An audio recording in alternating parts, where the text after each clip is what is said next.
हरि बोलो, हरि हरि बोलो, हरि हरि बोलो, हरि बोलो, हरि हरि बोलो, हरि हरि बोलो। आरोग्यं धन संपदां शत्रुवृद्धि विनाशाय दीपं ज्योति नमस्तुते। पतितानां पतितोऽहं त्वमेव पापहारक पावन पुरुषः देहि भक्ति मे निश्चला विभोः।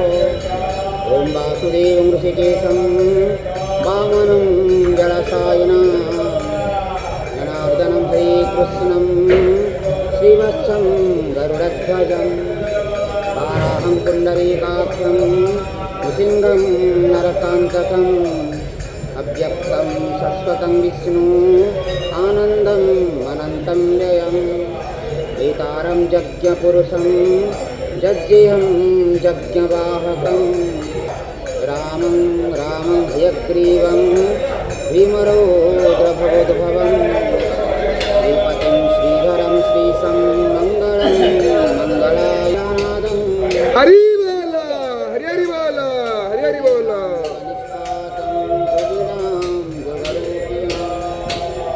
ईश्वरं सर्वभूतानां वन्दे भूतमयं प्रभु।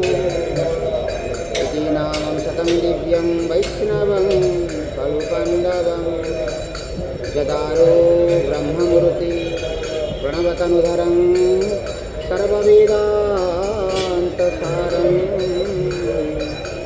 भक्तानां कल्पवृक्षं भवजलतरणी सर्वतत्त्वानुतत्त्वं योगिनां हंसतत्त्वं हरिहरनमितं श्रीपतिर्वैष्णवानां शैवानां भैरवश्च पशुपति सर्वशक्तितत्त्वं सशाक्तं बौधानां बुद्धरूपारुषवं यतिवरं जैनं सिद्धान्तसारं सवेदं पातु नित्यं कलिकलुषः नीलशैलाधिनाथं नीलाद्रिकन्दरानन्दे मन्दरालयमन्दिरं वन्दे वन्दारुमन्दार इन्दिरां मन्दिराभये परमात्मने बलभद्रं सुभद्राभ्यं जगन्नाथाय ते नमः। परमात्मने प्रणतक्लेशनाशाय गोविन्दाय नमो नमः। कृष्णा